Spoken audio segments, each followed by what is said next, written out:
할렐루야. 한 번 더 인사하겠습니다. 옆에 분들에게 오늘도 은혜에 충만하시길 바랍니다.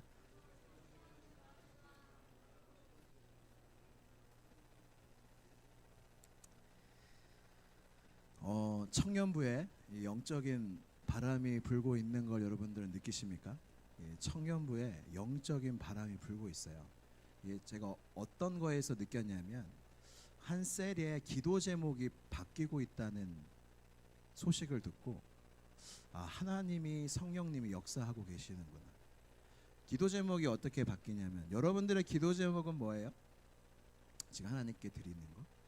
그 셀이 전체적인 분위기가 예전에는 그냥 저 성적 잘 나오게 해주세요, 학교 생활 잘하게 해주세요, 이제 모두가 구할 법한, 모든 사람이 원할 법한 그냥 자신의 안녕과 평안을 위해서 기도했다면 기도 제목이 점차 좀 바뀌었대요. 뭘로 바뀌었냐면 하나님과 더 가까워지게 해주세요. 그러니까 나만 바라보면 뭘 원해요? 나를 위한 것만 원해요. 근데 내가 하나님을 바라보면 이제 하나님과의 관계를 생각하게 됩니다. 그리고 하나님과 가까워지길 원한다는 기도 제목으로 이렇게 바뀐다는 소식을 듣고 제 마음이 진짜 너무 기뻤어요. 기쁨이 표현되는지 모르겠지만 진짜 너무 이게 성령님이 하시는 분명한 일이거든요. 그래서 너무 크게 감사했습니다. 근데 여러분들의 기도 제목을 좀 점검해 봤으면 좋겠는데, 여러분 혹시 나의 해방일지라고 아세요? 예전에 한창 굉장히 팬이 한 분 계시는데 이 손석구가 나오고 김지원이 나오는, 저도 되게 재밌게 봤어요. 혹시 보신 분? 나의 해방일지. 손 내리고, 거기에 이제 김지원이랑 손석구가 이제 남녀 주인공인데 이제 어떤 언덕을 같이 올라가면서 이제 김지원이 이 여자 주인공이 독백을 하는 게 나옵니다. 근데 예전에 교회 다녔던 이야기를 하면서 시작이 돼요. 근데 이 약간의 긴 독백 속에 굉장히 큰 진리의 메아리가 있어요. 그래서 저는 작가가 크리스찬인가? 교회 다니시나? 그렇게 생각할 정도로 그런 독백이 있는데 그것을 한번 같이 보도록 하겠습니다. 준비가 됐나요?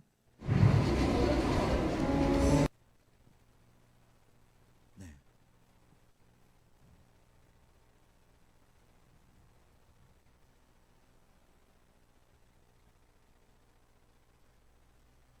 오.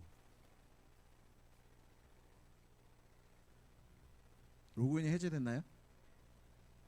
네네. 그러면은 안 보는 걸로 하겠습니다. 예배분은 이따 끝나고 잠깐 빨리 지워주세요. 이게 어떤 의미냐면 뭐였냐면 예전에 초등학교 때 이제 교회를 다녔는데 교회 아이들이 기도 제목을 써놓은, 친구들이 기도 제목을 써서 내는 것 보고 자기는 말도 안 되라는 생각을 했대요. 어떤 기도 제목을 썼냐면 하나님 성적 좋게 해주세요, 하나님 교우 관계 좋게 해주세요, 하나님 좋은 학교 들어가게 해주세요. 그런 걸 기도했다. 근데 나는 그게 이해가 되지 않았다. 신한테 고작 그걸 기도하냐? 정말로 신이 계시다면, 정말로 하나님이 계시다면 고작 그걸 기도하냐? 그러면서 내가 궁금한 건 하나밖에 없다. 구할 건 하나밖에 없다. 저 뭐예요? 저 왜 여기 있어요? 이게 너무 궁금해서 기도하겠다는 거예요. 그러면서 계속 독백이 이어지는데 자기는 늘 불안하대요.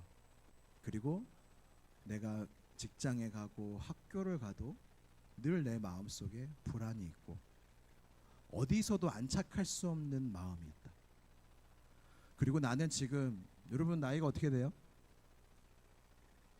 25이요. 대답 안 해줄 줄 알았는데 감사합니다. 나는 25 이전에도 있었던 것 같고 내가 죽어서도 있을 것 같은 기분이 든다. 근데 난 여전히 불안하다. 그런 이야기를 해요. 근데 사람들은 또 각자가 허수아비처럼 진짜 자기가 뭔지도 모르고 그냥 일종의 인생은 이런 거다라고 합의를 하면서 살아가고 있는 것 같다. 그리고 천국은 죽어서 가는 천국 따위는 필요 없어. 이 대사에 죽어서 가는 천국 따위 필요 없어. 나는 지금 천국을 볼 거야 하면서 독백이 마무리됩니다. 여러분 좀 진짜 작가가 기독교적인 것 같지 않으세요? 잘은 모르겠지만. 근데 여기서 진짜 중요한 게 뭐가 있냐면 진리의 메아리예요. 하나님을 향한 우리의 원함은 여러분들의 수준보다 더 커야 돼요. 이게 은혜 아니에요, 여러분? 여러분들의 수준도 하나님이 들어주시고 응답하시지만 하나님은 더 위대하고 더 높고 깊은 걸 하나님께 구하길 원하세요. 두 번째는 나 뭐예요? 나 여기 왜 있어요? 라는 질문이 여러분 가장 중요한 기도예요. 여러분 여기 왜 있어요? 여러분 이 세상에 여러분 왜 태어났어요? 정말로 나는 확실히 아세요? 나는 왜 태어났는지, 왜 살아있는지, 나는 뭐 때문에 여기 있는지 여러분들은 말할 수 있어요? 이런 건 다 이렇게 많이 있지만 지나가도록 하겠습니다. 이렇게 영상을 봤으면 뭔가 더 이렇게 잘 이야기할 수 있을 것 같은데 좀 아쉬워요. 네, 예배분은 끝나고 남아주세요. 네. 네. 근데 진짜 중요한 게 뭐냐면 여러분 인생을 누가 정의할 수 있어요? 그렇지 않아요? 여러분들 태어나 보니까 사람 아니에요? 그렇죠? 나는 목적을 가지고 태어났다 있어요? 태어나 보니까 사람이고 태어나 보니까 우리 부모님이 계시고 다 그냥 태어나진 거예요. 그럼 나 스스로가 인생을 규정할 수 있어요? 없어요? 없죠. 사람은 그런 존재예요. 근데 여기서 말하는 게 사람은 그냥 인생에 이런 거야 하고 자신이 그냥 정해가지고 사는 존재 같다. 근데 이게 참 맞는 말 같아요. 여러분 이 마이크가 제가 늘 비유로 들지만 이 마이크가 나는 향기가 나고 싶어 라고 한다고 이 마이크의 존재의 목적이 달라질까요? 그렇지가 않아요. 우리의 삶의 이유도 내가 정한다고 그게 맞지 않아요. 누구한테 물어봐야 돼요? 마이크를 잘 쓰려면 제대로 쓰려면 누구한테 여쭤봐야 돼요? 마이크 만든 사람. 여러분들 하나님께 정말 제대로 물어본 적 있으세요? 나를 왜 보내셨습니까? 내가 왜 한국 사람입니까? 내가 왜 시온성교회 왔습니까? 내가 왜 지금 이때에 청년부 예배를 드리고 있습니까? 저는 왜 아직 결혼을 여기까지 하겠습니다. 이게 다 이렇게 물어보는 거예요. 이렇게 하나님께는 늘 질문하는 거예요. 근데 하나님은 우리에게 사실은 모든 걸 말씀해 주셨어요. 그러니까 우리가 스스로 어떻게 살지는 절대로 모르는 존재인데 하나님께서 알 수 있는 유일한 방법인 이 성경을 주셨어요. 그러니까 성경이 곧 하나님을 아는 길이고 내가 왜 태어났고 내가 어떤 목적으로 살아가야 하며 내가 어떻게 살아가야 할지를 가르쳐주는 책이 성경인데 성경 밖에서는 다 그냥 자기 마음대로 말할 뿐이에요.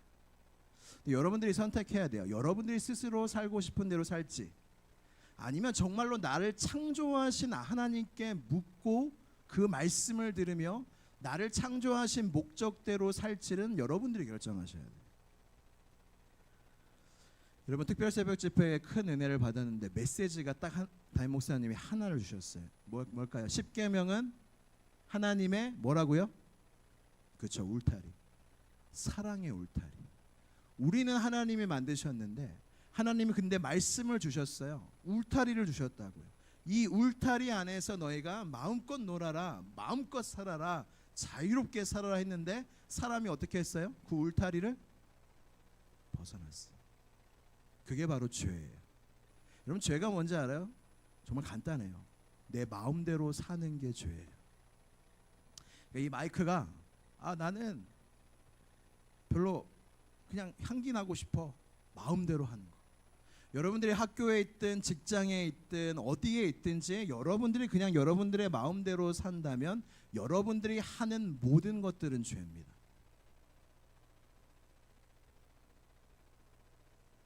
굉장히 심각해졌어요. 여러분 이렇게 심각한 얘기가 아니에요. 심각한 얘기죠. 심각한 얘기지만 여러분들에게 빛을 비추어 드릴게요. 성경에서 말하는 죄는요, 뭔가 이렇게 인격 같아요. 뭐냐면 죄가 여러분들을 원한대요. 놀랍지 않아요? 창세기에 첫 죄가 나오는데 죄가 너희를 원하나. 죄가 너희가 선을 행하지 아니하면 죄가 언제나 문 앞에 엎드려져 있다고 했어요. 그러니까 죄가 너희를 원한대. 그리고 죄의 삭은 뭐예요? 사망이죠. 여러분, 사람이 왜 죽어요? 네. 사고 나서 죽어요? 병들어서 죽어요? 늙어서 죽어요? 그건 어떤 하나의 이유일 뿐 궁극적인 이유는 아닙니다. 사람은 원래 영원한 존재로 하나님이 창조하셨어요. 근데 사람이 죽는 이유는 죄 때문이에요. 죄는 곧 하나님과의 끊어짐이라는 것입니다. 그래서 죄는요, 인생에서 너무 큰 문제를 가지고 와요. 여러분, 그걸 기억하셔야 돼요. 여러분들의 능력이 여러분들의 인생을 망친다 생각하면 안 되고, 여러분들의 인생을 망칠 수 있는 유일한 거는 죄예요. 죄예요. 죄는 우리를 사망으로 이끌어가고, 죄는 우리를 종으로 이끌어가고, 죄는 우리를 멸망으로 이끌어가고, 죄는 우리를 형벌로 이끌어가고, 죄는 우리를 지옥으로 이끌어간단 말이에요. 근데 이거에서, 이 죄에 이끌어가면서 스스로 나올 수 있는 사람은 아무도 없어요. 여러분, 죽지 않고 싶다고 안 죽는 사람이 있을까요? 죄에게 끌려가지 않고 싶다고 죄에게 끌려가지 않는 사람이 없더라고요. 없어요. 죄는 그만큼 우리를 강력하게 지배하고 있고 묶고 있다는 거예요. 우리 말씀 한 구절 찾아보겠습니다. 그래서 죄는 우리에게 이런 모든 저주를 가져다 주는데, 큰일 난 상황이 뭐냐면 바로 이 말씀이 로마서 3장 10절에서 12절 말씀을 또 먼저 찾으신 분이 한번 읽어주세요. 로마서 3장 10절에서 12절 말씀.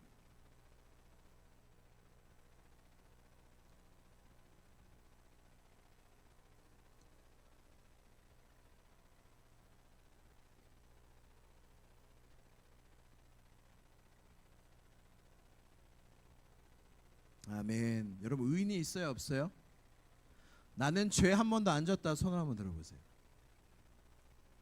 나는 죄를 한 번도 짓지 않았습니다. 저는 오케이, 지옥 갈 죄는 안 졌습니다. 뭐 잘못은 했습니다. 근데 지옥 갈 죄는 안 졌습니다. 지옥 갈 죄가 뭐예요? 거의 약간 그런 의문들이 들 텐데, 여러분, 참 제가 이 죄에 대해서 얘기할 때 여러분들의 표정이 이렇게 굉장히 시무룩한 거는 정상적인 반응이에요. 여러분, 죄는요, 정말로 모든 걸 망칩니다. 여러분, 이 세상이 이 모양 이 꼴이 된 게 뭐 때문인 줄 아세요? 죄 때문이에요. 그리고 사람에게 슬픔과 고통과 아픔과 분노와 죽음과 형벌과 지옥으로 다 이끌어가는 게 바로 죄예요. 죄에 피할 수 없지만 이 죄가 이 모든 것을 가져다 준다는 건 우리에겐 큰 저주입니다. 그런데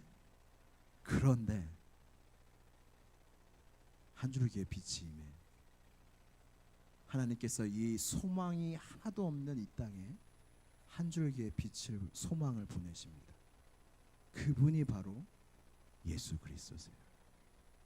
하나님이 세상을 이처럼 사랑하사 독생자를 주셨으니 이는 그를 믿는 자마다 멸망하지 않고 영생을 얻게 하려 하심이라. 여러분, 믿지 않아서 멸망당하는 게 아니에요. 여러분, 예수님을 믿지 않아서 지옥 가는 게 아니라 우리 모든 인류는 다 그 죄 때문에 다 그 저주를 향해서 가고 있고 심판을 향해서 가고 있었는데, 주님이 한 가지의 살 길을 마련해 주신 거예요. 그러니까 예수님을 안 믿는다고 해서 지옥 가는 게 아니라는 거예요. 결과적으로 그렇게 될 수는 있어도 우리 모두는 다 그곳으로 가고 있었는데 주님이 구원의 한 길을 보내신 거예요. 그게 바로 예수 그리스도예요. 그래서 이 예수 그리스도의 한 길을 우리가 걸어가는데, 예수님이 오셔서 세례 요한이 예수님께 외칩니다. 보라, 세상 죄를 지고 가는 하나님의 어린 양이로다. 여러분, 우리의 죄가 주님께 덮어 씌워졌어요. 우리의 죄의 모든 저주가 주님께 덮어 씌워져서 주님이 우리를 대신해서 십자가 지신 거예요. 그래서 여러분, 이 십자가가 나와 상관없는 십자가가 되면 여러분들은 심판을 피할 길이 없어요. 여러분, 우리보다 하나님을 더 아는 존재가 누군지 아세요? 귀신이에요. 귀신이 예수님이 처음 이 땅에 왔을 때 가장 먼저 하나님의 아들 거룩한 자인 줄 알아봤던 존재는 귀신들이었어요. 근데 귀신들이 정확하게 하나님의 존재, 이게 신앙 고백 같잖아요. 하나님의 아들이시다. 이 신앙 고백이잖아요. 근데 귀신이 했던 말이 뭐냐면 예수님한테 당신이 나와 무슨 상관이 있나 그러셨거든요. 십자가가 나와 상관이 없으면 우리는 귀신의 편에 있는 거예요. 사탄의 편에 있는 거예요. 심판의 편에 있는 거예요. 여러분, 교회를 다니면서도 하나님과 상관없이 사는 사람이 많고 예수 그리스도를 믿는다 말하면서도 예수님과 상관없는 삶을 사는 사람들이 많아요. 십자가가 나의 십자가가 되지 않은 거예요. 그런 사람들이 너무나 많은 게 제가 사실은 이 자리에서 이 복음을 전하는 이유 중에 하나예요. 여러분, 복음이 어디에 필요할까요? 세상에 필요해요. 근데 더 정말 필요한 곳이 전 교회라고 생각해요. 여러분, 복음을 정말 알고 계십니까? 진짜 복음이 여러분께 됐어요? 복음의 기쁨이 있어요? 복음의 감격이 있어요? 복음 때문에 나는 승리했다라는 이 감격 터져 나오는 이 마음이 있어요? 복음은 그런 거거든요. 그러니까 여러분들이 복음에 대해서 한 번도 정말로 눈물도 나지 않고 한 번도 기뻐하지도 않고 한 번도 어떤 감정도 느껴보지 못했다면 여러분들은 크리스찬이 아닐 수 있어요. 여러분, 이거 되게 무서운 이야기입니다. 여러분, 저를 봐주세요. 오늘 복음을 이야기하는 거기 때문에 제가 굉장히 진지하게 얘기하는 거예요. 이거는 피할 수 없는 그 길이에요. 십자가는 반드시 통과해야 돼요. 복음의 기쁨이 있어야 되고 복음이 정말로 내게 돼야 되는데 그게 아니면 여러분 심판을 피할 수 없다니까요. 평생 교회 다니면 여러분 천국 보장되나요? 평생 봉사한다고 제가 교육자 목사라고 저 목사입니다 주님 저 천국 들여보내주세요 이런다고 주님이 안 들여보내주시거든요. 정말 내가 복음을 믿고 살았느냐, 복음의 기쁨이 내 안에 있는가, 내가 예수 그리스도의 십자가에 이 앞에서 내가 정말로 이 복음 안에 기쁨이 있는가, 감격이 있는가, 이게 내 것인가, 그것이 우리에게 정말 중요하다는 거예요. 여러분, 세계 인구의 84%가 종교를 믿고 있대요. 저는 이 수치를 보고 놀랐어요. 전 세계 인구 한 90억 정도 될까요? 80억에서 90억 정도 되는데 84%가 종교를 믿고 있대요. 세계 종교인 인구수가 한 1억 명 정도 되는데 기독교가 천주교가 합해서 26억 명 정도 되고 무슬림이 20억 명, 힌두교가 10억 명, 불교가 5억 명 정도 된대요. 근데 모든 종교는 창시자가 있어요. 모든 종교는 창시자가 있는데 창시자가 던지는 메시지가 뭐냐면 신께 도달하는 방법이에요. 이슬람이든 힌두교든 불교든 신께 도달하는 방법. 이 창시자가 다 그걸 이야기하는데 기독교가 그 수많은 종교 중에 다른 가장 중요한 것이 무엇이냐면 하나님이 이 세상에 찾아오신 거예요.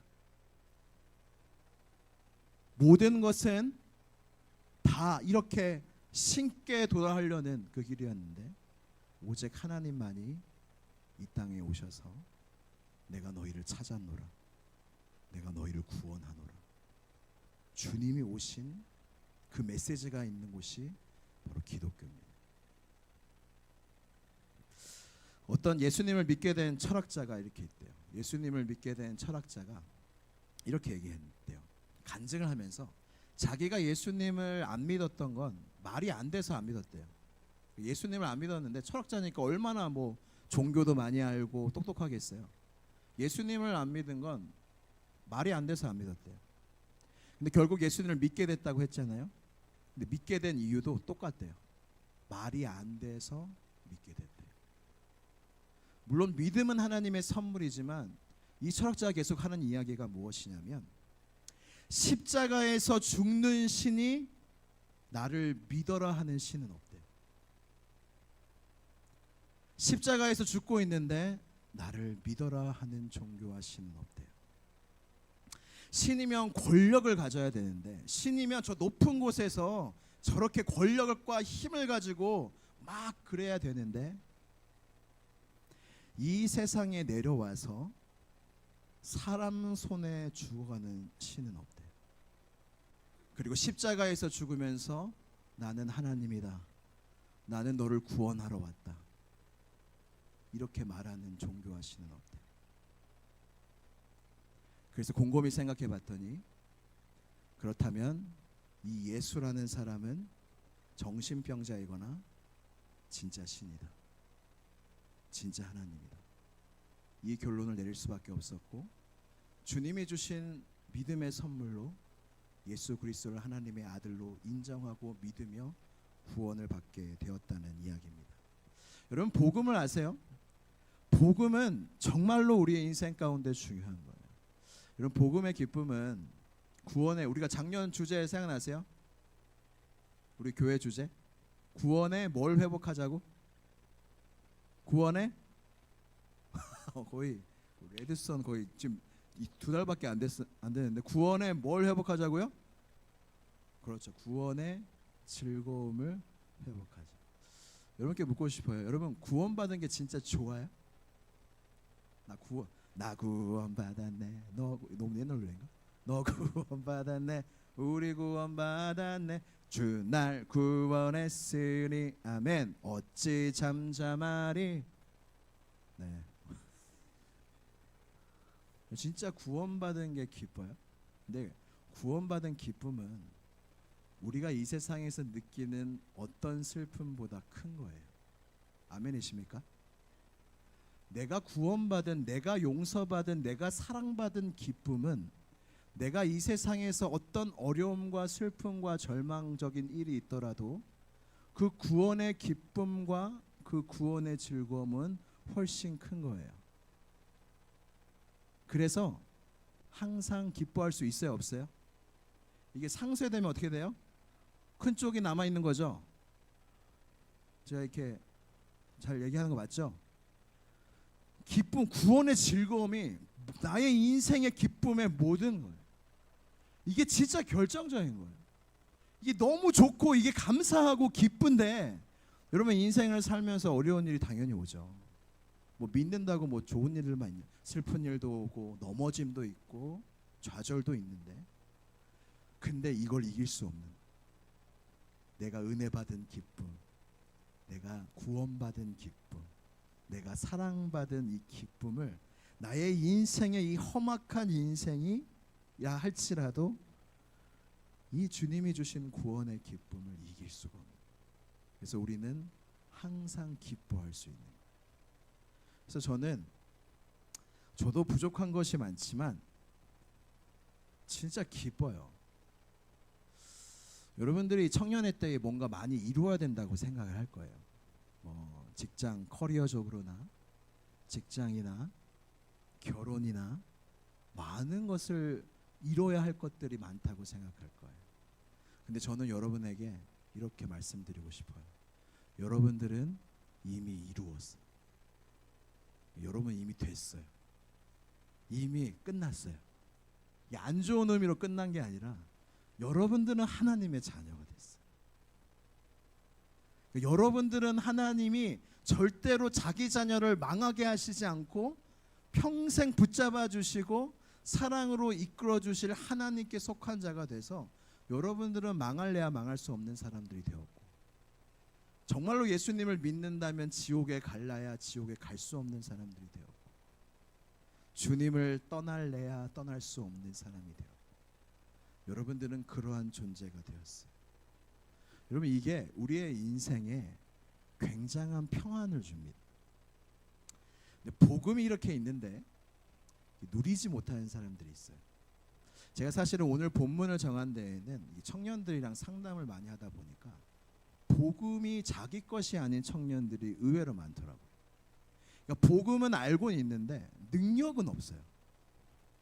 그러니까 복음은 내가 알고 예수님이 나를 위해 십자가에서 죽으셔서 뭔가 지식적으로는 알고 있는데 나의 마음과 삶 속에 복음의 실제적인 능력은 없는 거예요. 인생 속에서 우리가 얼마나 많은 죄를 짓습니까? 연약함을 얼마나 봅니까? 근데 복음이 항상 이긴다니까요. 아멘이십니까? 복음이 이겨요. 여러분들의 실패와 여러분들의 죄와 여러분들의 연약함과 그 모든 것을 복음이 겨루어서 복음이 이긴다. 여러분들 실패할 수 없어요. 여러분들이 아무리 연약해도 망할 수 없어요. 하나님이 여러분들의 인생의 결정권을 여러분에게 주지 않으세요. 자유의지는 있죠. 근데 여러분에게 맡기지 않으세요. 주님이 여러분들을 이끌어 계신다는 거예요. 여러분 본문 이야기를 잠시 하고 오늘 말씀을 마치도록 하겠습니다. 여러분 바리새인 알죠? 바리새인. 따라해 봅시다. 바리새인. 바리새인들은 어떤 사람이냐면 자신의 죄를 인정하지 않는 사람이었어요. 예수님을 집에 초대합니다. 그때 정말 자신의 죄를 절실하게 인정했던 한 여인이 그 집에 같이 찾아와요. 그리고 눈물을 흘리면서 향유 옥합을 주님의 발에 붓고 눈물로 그 발을 적시며 머리털로 예수님의 발을 닦고 예수님의 발에 입맞추기를 그치지 않습니다. 근데 바리새인이 아무리 예수님을 초청했다 해서 긍정적인 좋은 마음은 아니었거든요. 어디 한번 보자. 그래서 바리새인은 그 여자가 예수님의 발을 이렇게 씻는 걸 보면서 이 자가 만일 선지자라면 저 여인이 얼마나 큰 죄인인지 알 텐데 그렇게 이야기를 해요. 그러니까 이 여인은 그 동네에서 유명한 죄인이었던 거예요. 아, 더러운 여자, 죄인된 여자, 그랬던 거예요. 그때 예수님이 그 바리새인 시몬한테 비유를 듭니다. 어떤 사람이 두 사람에게 돈을 빌려줬는데 500데나리온을 빌려줬고 또 다른 사람에게는 50데나리온. 여러분 데나리온이 화폐라는 거 아시죠? 데나리온이 그 하루 노동자의 하루 일당이래요. 근데 지금 우리 지금 하루 얼마 받아요? 하루 일하면 보통 얼마 받아요? 얼마 받아요? 하루 일해서? 계산해야 돼요? 하루 얼마 받아요? 네, 제가 얘기하겠습니다. 한 10만 원? 만약에 많이 받는 거 10만 원 많이 받는 거예요? 네, 한 10만 원. 근데 이때 당시에 하루 일당은 세끼 밥값이었대. 그러니까 한 2만 원 정도 되는 거예요. 뭐 2만 원이면 세끼 먹을 수 있겠죠? 그러면 얼마냐면 1,000만 원. 그러니까 500데나리온은 1,000만 원이에요. 그리고 50데나리온은 100만 원이에요. 여러분, 여러분에게 물어보면 이 1,000만 원을 빌려준 사람 그리고 100만 원을 빌려준 사람 둘 다 탕감을 받았는데 누가 더 그 탕감해 준 사람을 사랑하겠어요? 그렇죠. 1,000만 원. 시몬도 똑같이 대답했어요. 여러분 마지막으로 이 메시지를 전할 테니 눈을 뜨시고 저를 봐주세요. 핸드폰을 내려놓으시고 저를 봐주세요. 이 마지막 메시지가 이것만 듣고 가셔도 되는데 이 5분을 위해 지금까지 달려온 겁니다. 그래서 이 5분 집중하면 설교 다 잘 들으신 거예요. 그래서 이 마지막만 집중했으면 좋겠는데 여러분 이 핵심 메시지가 뭐냐면 누가 더 하나님을 사랑하느냐예요. 여러분 하나님 사랑하고 싶으세요? 별로 아닌 것 같은데. 하나님 사랑하고 싶으세요? 사랑하세요? 얼마나 사랑하세요? 여러분 오케이. 그럼 이게 질문. 여러분보다 하나님 더 사랑하세요? 자신보다 하나님 더 사랑하세요? 오늘 주님이 결정적인 한마디 질문이 무엇이냐면 누가 더 하나님을 사랑하느냐. 근데 이 설교는 하나님을 사랑하고자 하는 열정이 없는 청년들한테는 쓸데없는 거예요.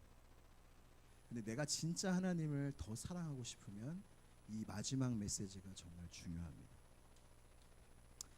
여러분 놀라운 비유예요. 뭐냐면 탕감을 많이 받으면 더 많이 사랑한다는 건데, 이 탕감의 의미가 뭐냐면 나의 죄의 크기예요. 아까 제가 초반에 여러분 얼마나 큰 죄를 졌습니까? 지옥 갈 죄를 뭘 졌습니까 했잖아요. 내가 하나님을 사랑할 수 있는 크기가 어떻게 되는지를 알려면 나의 죄의 깊이와 나의 죄의 그릇을 보면 알 수 있어.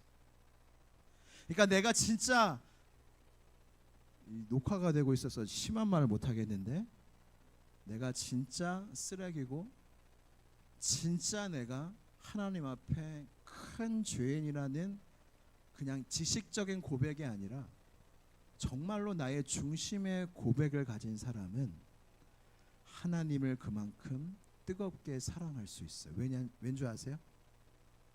그만큼 용서를 받았기 때문에. 누가 주님께 용서를 주님을 사랑하지를 못하냐면 용서받은 게 적은 사람, 사실은 내가 주님께 뭘 잘못했는지 모르는 사람, 회개할 게 별로 없는 사람, 주님을 사랑할 수가 없어요. 이 십자가의 가치가 나의 죄의 깊이예요. 나의 죄의 깊이가 얕은 사람은 하나님의 사랑을 얇게 느낄 수밖에 없어요. 주님은 그렇게 말씀하십니다. 여러분 오늘 말씀의 제목이 뭐예요? 죄를 많이 지은 사람이 하나님을 더 사랑합니다. 여러분 이 말씀 통해서 여러분 죄 지은 여인이 왔으면 죄를 짓지 말라고 해야 되잖아요. 많이 죄를 졌는데 하나님 더 사랑한다는 메시지인데, 죄를 짓지 말라는 게 우리 기독교의 메시지 같지만 주님은 여기에서 그렇게 말씀하지 않고 너의 죄가 크냐? 너 정말 그렇게 어떻게 죄를 지을 수 있냐? 그렇게 꾸짖지 않으시고 주님이 그 죄의 크기를 어떻게 바꿔주시냐면 너의 그 죄의 크기만큼 내가 너를 사랑한다는 거예요. 너의 그 죄의 깊이만큼 내가 너를 사랑한다는 거예요. 더 이상 그 죄, 너 너무 죄를 크게 졌다가 아니라 너가 그렇게 엉망인 만큼, 그렇게 죄가 큰 만큼 내가 너를 사랑한다. 너가 그 사랑을 알기를 원한다. 죄를 짓지 않기를 원한다는 말씀이 먼저 나가는 게 아니라 너의 죄의 깊이만큼 내가 너를 사랑한다는 말씀이 주님이 먼저 하신 거예요. 그래서 우리는 뭘 먼저 깨달아야 하냐면 내가 그냥 죄를 짓지 않는 어떤 선한 삶을 살기 위해서 사는 게 아니라 먼저 나의 죄를 깨달아야 하고 그만큼의 하나님의 사랑이 내게 얼마나 큰지를 먼저 깨달아야 돼요. 근데 제가 청년들이랑 이렇게 하면서 청년들이 집중하는 게 저는 비슷하다 생각하는데, 고린도후서 4장 7절에 정말 중요한 말씀입니다. 우리가 이 보배를 질그릇에 가셨으니 이는 심히 큰 능력이 하나님께 있고 우리에게 있지 아니함을 알게 하려 함이라. 우리가 이 보배를 질그릇에 가졌으니, 여러분들 시간을 낭비하지 마세요. 어떤 시간을 낭비하지 말라는 거냐면 여러분들의 그릇을 바꾸려고 하지 마세요. 그러니까 여러분들은 질그릇이에요. 금그릇 되려고 하면 안 돼요. 여러분들은 질그릇이에요. 중요한 건 여러분들이 어떠한 죄를 졌든 어떠한 형편이든 어떠한 상황이든 여러분들의 그릇을 바꾸려고 하지 말고 여러분들 안에 보배이신 예수님을 모시면 게임 끝이에요. 여러분 사과가 담긴 그릇을 볼 때 그릇을 보는 사람이 있습니까? 사과를 보는 사람이 있습니까? 뭘 보겠습니까? 사과를 봐요. 그러니까 우리의 인생이 이와 같습니다. 여러분들의 인생을 금그릇, 은그릇으로 바꾸려는 노력을 안 해도 돼요. 여러분들은 이미 보배가 있어요. 예수 그리스도의 보배가 여러분 안에 있는데 여러분 더 뭐가 필요합니까? 나는 다른 사람이 인정해 주지 않아도 내 안에 보배이신 예수님이 계시면 우리는 천국의 왕의 아들, 왕의 자녀예요. 세상은 그릇을 꾸미고 그릇을 바꾸려고 하는데 우리는 그 노력 안 해도 된다니까요. 여러분 자유하지 않아요? 이걸 정말 내게 된다면, 이게 내 믿음이 된다면 난 더 이상 나를 꾸미지 않아도 돼. 난 더 이상 더 나아지지 않아도 돼. 내 안에 주님이 계신, 주님이 나를 만드실 거고, 주님이 내 인생 속에 빛나시면 그만이야. 정말로 이 복음과 이 믿음이 여러분 것이 되면 여러분들은 정말 자유한 삶을 살 거예요. 사랑하는 성도 여러분, 청년 여러분, 전 여러분들이 복음을 알았으면 좋겠어요. 복음을 피상적으로 아는 게 아니라 진짜 복음이 내 것이 돼서, 복음의 능력은요 여러분 경험할수록 엄청나요. 경험할수록 날 자유케 해요. 여러분 안에 짐을 지우고 자유하지 못하게 하는 모든 것들은 복음적이지 않습니다. 복음은 여러분들의 짐을 다 끌어줘요. 복음은 여러분들을 자유케 해요. 복음은 여러분들을 기쁘게 합니다. 사랑하는 청년 여러분, 복음을 아세요. 복음으로 충만하세요. 그리고 여러분들의 죄의 깊이만큼 하나님이 여러분들을 사랑하신다는 것. 죄를 지란 얘기가 아니에요. 죄의 여러분들의 깊이를 깨달으면 슬프죠. 내가 이런 죄인이라니, 내가 이런 쓰레기라니, 내가 이렇게 죄인 중에 괴수라니, 너무 슬프고 괴로운데 그 괴로움, 그 그릇 안에 주님의 사랑과 용서가 가득 담기게 됩니다. 그래서 나의 인생을 살아갈수록, 나의 죄의 깊이를 알아갈수록 내가 하나님의 사랑을 더 알게 되는 거예요. 여러분 이게 진짜 너무 말로 표현하기 어려워요. 그래서 바울은 말년에 순교하기 전, 바울이 참수당했거든요. 순교하기 직전에 나는 죄인 중에 괴수다, 모든 성도보다 작은 자다, 그렇게 얘기한 거예요. 이거 어떤 말이냐면 바울에게 하나님의 사랑은 그만큼 컸다는 거예요. 그만큼 죄인이란 의미이기도 하지만 바울이 경험했던 하나님의 사랑은 그만큼 컸던 거예요. 여러분들이 큰 사랑을 느끼든 느끼지 못하든 하나님의 사랑은 여러분의 큽니다. 중요한 건 누리고 사냐 못 누리고 사냐. 내가 깨닫는다고 하나님의 사랑이 커질까요? 그렇지 않아요. 하나님의 사랑은 지금도 커요. 지금도 엄청나요. 내가 누리지 못하고 있을 뿐, 받지 못하고 있을 뿐. 여러분들의 남은 인생이 여러분들의 그릇을 바꾸는 데 소용되는 인생이 아니라 여러분들의 그 죄의 깊이, 그 그릇을 넓히셔서 하나님이 날 이렇게 사랑하시는 거예요. 이거 매년 깊어질 수 있거든요. 그럼 여러분 매년 기쁠까요, 안 기쁠까요? 기뻐요. 다른 어떤 뭐 결혼을 하고 뭐 어디를 가고 그게 기쁜 게 아니라 하나님의 사랑이 깊어지는 게 여러분 너무 기뻐요. 이게 우리 가야 할 길이에요. 전 여러분들이 그 길로 함께 갔으면 좋겠습니다. 그래서 복음을 아직 나는 모르겠다, 복음을 아직 경험하지 못했다. 그럼 여러분들의 1번의 기도 제목은 십자가의 복음을 내가 경험하게 해주세요. 나의 죄의 깊이를 알게 해주세요. 그래서 하나님의 사랑과 용서의 크기도 알게 해주세요. 그게 여러분들의 가장 첫 번째 기도 제목이 돼서 그 기도 제목이 이루어지는 우리 모두가 되기를 주님의 이름으로 축복합니다. 우리 찬양할까요? 우리 찬양할 때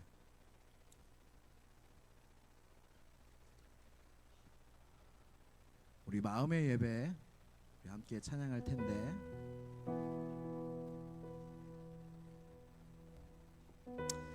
사실은 이게 설교를 하고 나면 좀 하나님께 죄송하고 여러분께 좀 죄송해요. 뭐가 죄송하냐면